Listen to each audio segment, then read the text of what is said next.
বিশ্বের সাথে তাল মিলিয়ে বিশ্ব পরিবেশ দিবস পালন করা হলো রামকৃষ্ণনগর শহরে। রামকৃষ্ণনগর জেলা ক্রীড়া সংস্থার ব্যবস্থাপনায় রামকৃষ্ণনগর নেতাজি বাগে বিশ্ব পরিবেশ দিবস উদযাপন করা হয়।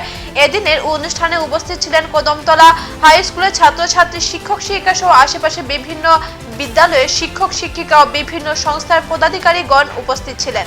অনুষ্ঠানে সভাপতিত্ব করে রামকৃষ্ণনগর জেলা ক্রীড়া সংস্থার সভাপতি মৃগাঙ্কন দত্ত চৌধুরী এবং মঞ্চ পরিচালনা করেন ক্রীড়া সংস্থার সহকারী সহ সম্পাদক রাহুল চৌধুরী। নেতাজি বাগের মুক্ত মঞ্চে বিশ্ব পরিবেশ দিবস নিয়ে আলোচনা করেন অতিথিরা। বিভিন্ন দিক তুলে ধরে নিজেদের বক্তব্যের মাধ্যমে তাদের মতামত তুলে ধরেন। বক্তব্য শেষে রামকৃষ্ণনগর জেলা ক্রীড়া সংস্থার মাঠের চারদিকে সবাই একটি করে মূল্যবান বৃক্ষ রোপণ করেন। কি বলবেন আজকের দিনে যে বিশ্ব পরিবেশ দিবস সম্পর্কে?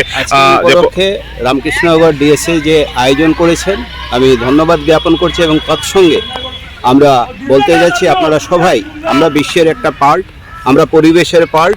পরিবেশকে আগলে রেখে বা পরিবেশ থেকে বিচ্ছিন্ন হয়ে পরিবেশ দিবস পালন করা যাবে না।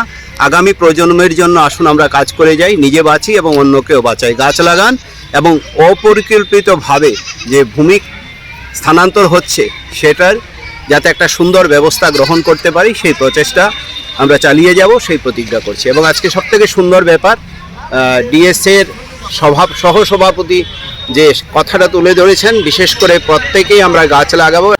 আমরা যেভাবে অপরিকল্পিতভাবে আমরা চলছি তার ফল কিন্তু আমাদের ভোগ করতেই হবে। প্রকৃতি তার প্রতিশোধ নেবেই। আমরা আজকে আমাদের ইচ্ছা মতো যেভাবে শহর তৈরি করছি, বিল্ডিং তৈরি করছি, আমি তার বিরোধিতা করছি না, কিন্তু প্রকৃতি তার সহনশীলতা হারিয়ে ফেলছে। প্রকৃতি তার বদলা নেবেই। আমরা দেখেছি 2020 ইংরেজিতে করোনার কোরাল গ্রাস, লক্ষ লক্ষ মানুষ পৃথিবী থেকে হারিয়ে গেছে, অনেক স্বজন হারিয়েছে মানুষ। এটা কিন্তু ফল আরো সামনে আরো বিভীষিকাময় দিন আমাদের সামনে আসছে, আমরা প্রস্তুত হতে হবে। আমরা যদি সেটা আর নিতে না পারি তাহলে আলটিমেটলি সেটা কিভাবে বুমেরাং হয়ে আমাদের উপরে আসবে।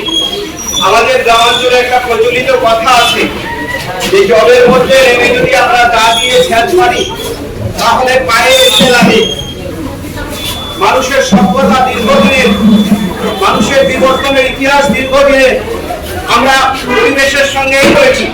এখনকার মতো বিদায় নিচ্ছি। পরবর্তী সংবাদ পেতে আমাদের সাথে থাকুন। ধন্যবাদ।